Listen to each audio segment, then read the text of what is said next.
want to draw a comment to the RBI governor. He has been critical of Make in India. He said, make for India. And I want to quote him. He said, if it's an export-led growth strategy, will not pay for India as it did for Asian economies, including China, due to tepid global economic recovery, especially in industrial countries. He feels subsidizing exporters with cheap inputs, undervalued exchange rate, and picking up a sector like manufacturing will not work for India. What do you feel? Well, I certainly cannot contradict the RBI governor being what he is, but I'll certainly give you my viewpoint on it. Okay. And we should just not limit Make in India to getting foreign capital, foreign technology, inviting large MNCs to come and establish shop. Of course, we need capital, we need technologies. No two opinions about that.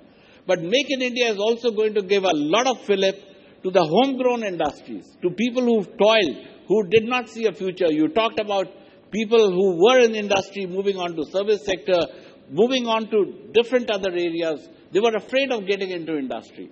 I think that's where Make in India will make a difference. To the individual, Mr. Modi in his speech on 15th August also said, entrepreneurs should come. Educated people should be employment generators rather than job seekers.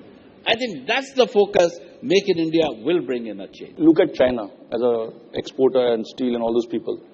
China's whole economy strategy was based on a depreciated currency, low-cost capital, and a suppressed wages. Now, all this advantage they had is going away. So can India take that position? It is possible. We have our own space in the world industry. In fact, we are selling our products, made in India products in China. We are the only pump company selling in China. So it is possible.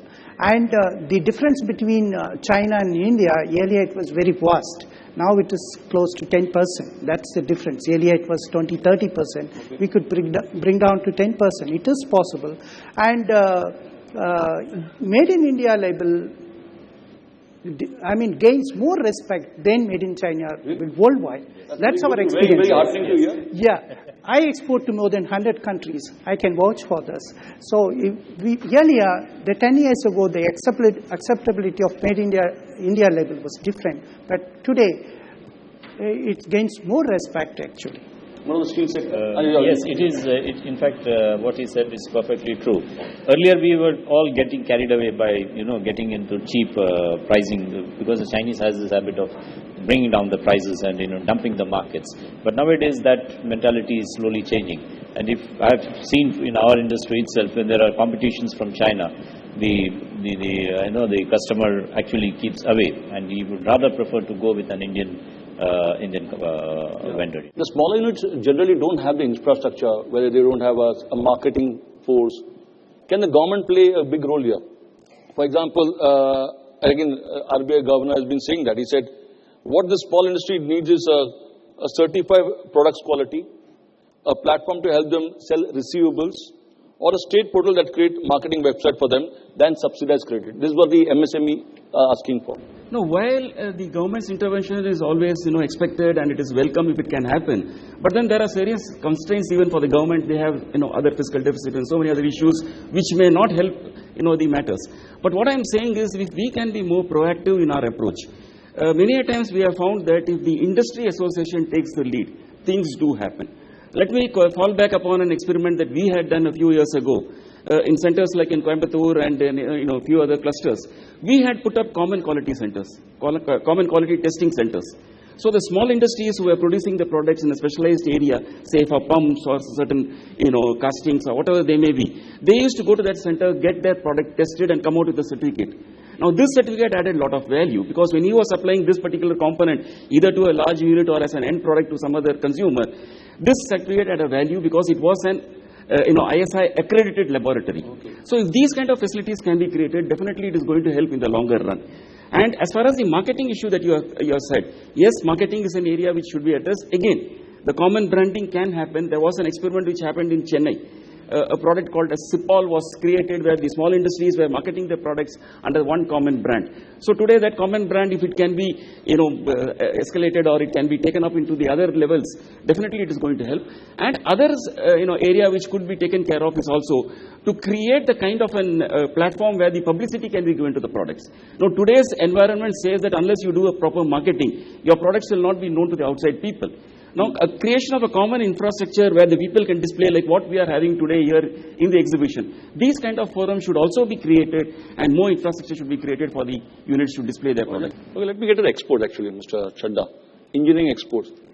The October month has been quite bad for the engineering exports. But April to October has been quite good. Yeah. So, and also, I look at your target next year, something like $70 billion. So, will it be from USA and Europe or Euro market, or what are you looking at a new market? No. Basically, and you all have a problem. The Indian export, does they face any problem because of the slowdown in some of the... See, it's like this. The traditional markets that we were looking at, Europe, USA, have now definitely slowed down. They have slowed down dramatically after the 2008 crisis. So that's where engineering EEPC has taken an attempt to, and the government has taken an attempt for focus LAC, like with the Latin American countries. Because that was one region, and Africa, two regions. But Africa having problems in terms of money.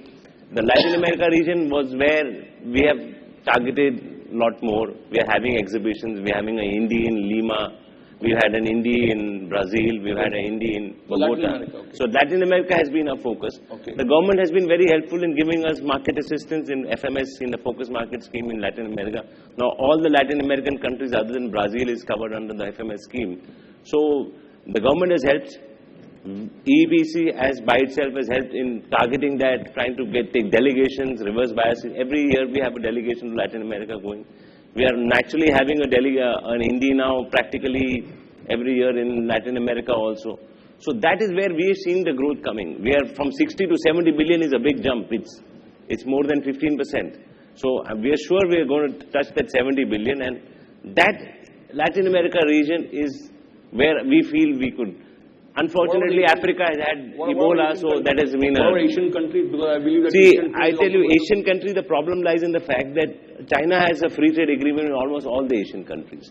So, because of that free trade agreement, Vietnam, Indonesia, all the places have got zero duty out of China, and while India has got 5 or whatever the current duty is at that point. How do you break that? Is there a way to break that? I don't think we are going to go into any free trade agreements at this point of time. Our experience with Thailand has been negative on the other hand. We've done the CEPA with Thailand. We've done the CEPA with Japan. And, well, the domestic industry is shouting a lot because there's cheap material coming in from Thailand and from Japan. So CEPA is definitely not a solution. In fact, maybe it's added to the domestic problems.